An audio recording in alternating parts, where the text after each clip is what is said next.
Hello दोस्तों, नमस्कार, आदाब, सत श्री अकाल सभी को। जी सुनिकोड में आपका हार्दिक स्वागत और अभिनंदन करता हम बात करेंगे एनआईएस डिलीट कोड की बड़ी अपडेट क्या है। जैसा कि आपको बता दें, इस समय 2024 में उत्तराखंड शिक्षा विभाग ने अपनी नियमावली जारी की है। इस नियमावली में एनआईएस डिलीट के परिप्रेक्ष्य में क्या चीज़ें कही गई हैं, इसको लेके बात करेंगे।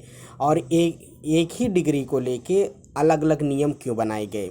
अब आपको बताना चाहते हैं कि अगर आप चाहें तो आप जाके उत्तराखंड की ऑफिशियल वेबसाइट पे उस शिक्षा विभाग की इस पीडीएफ को डाउनलोड करके पूरा पढ़ सकते हैं। देखिए, इसमें क्या चीज़ें मेंशन की गई हैं, इसको समझना है। इसमें बस ये चीज़ तो नहीं कहा गया ना, लेकिन इसमें ये कहा गया है कि जो ओडीएल माध्यम से 2017 में सितंबर से लेकर 19 तक जो कोर्स किया गया है वो किसके लिए मान्य है और किसके लिए मान्य नहीं है।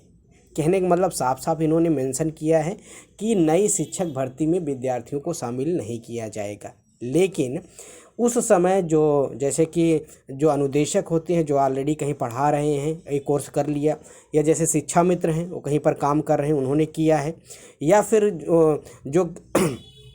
जो कुछ महीनों से वहाँ पर किसी स्कूल में ट्रेनिंग ले रहे हैं, उनको अगर उन्होंने ऐसा कोर्स किया है तो वो शिक्षक बनने के पात्र हैं। अब बताइए, लेकिन कोई नई भर्तियों में शामिल नहीं हो सकता है कि जो फ्रेश कैंडिडेट कोई एनआईएस डिलीट किया है उसको शामिल करने से इन्होंने मना किया है।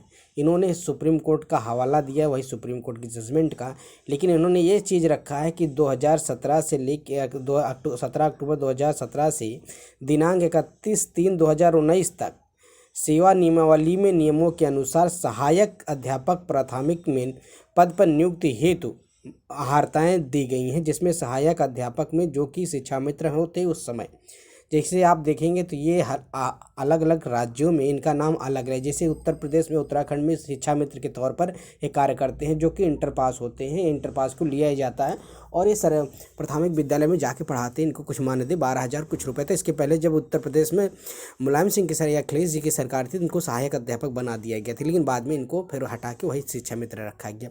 इसी तरह उत्तर प्रदेश में भी आप देखें, उत्तराखंड में भी देखिए, इसी तरह बिहार में देखें निदेशक के तौर पर रखा गया। लेकिन अब इसमें इन्होंने ये कहा कि सहायक इनको हम प्राथमिक भर्ती में शामिल करेंगे अगर ये सारी चीज़ों को फॉलो करते हैं, जो कि वहाँ के स्टेट या और सी टेट जो भी है पास करके अगर ये भर्ती में शामिल होंगे तो इनको रखा जाएगा। लेकिन जो फ्रेश भर्ती वाले विद्यार्थी हैं उनको शामिल नहीं करेंगे। अब बताइए, एक ही डिग्री में अलग अलग नियम काहे बनाए गए भाई।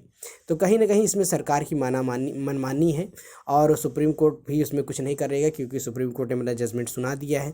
तो कहने का मतलब है कि फ्रेश भर्तियों में फ्रेश विद्यार्थियों की जो भर्तियों में जो फ्रेश कैंडिडेट हैं उनके साथ जाति हो रही है। कहीं ना कहीं सरकार अपनी मनमानी कर रही है, वो अपने नियमावली में चेंज कर रही है, और नियमावली में सरकार की सारी ही गलती है। पहले भी जो एनआईएस कोर्स कराया गया उसमें भी सरकार की गलती, अब भी सरकार जो शिक्षक भर्ती निकाल रही है उसमें भी अपनी मनमानी कर रही। अभी आपको बता दें, उत्तर प्रदेश में भर्ती आने वाली देखेंगे, विज्ञापन की बात चल रही है, लेकिन अब देखो क्या होता है। लेकिन खबर यही है कि अभी तक उन्होंने ऐसा नहीं किया है। मिलते हैं, खबर है कि वीडियो पसंद है चैनल को लाइक करें, ज़्यादा से ज़्यादा अपने दोस्तों में शेयर करें। शिक्षक भर्ती कॉल बैक अपडेट के लिए चैनल को सब्सक्राइब करें। मिलते हैं नए वीडियो के साथ। नमस्कार सभी को, थैंक यू।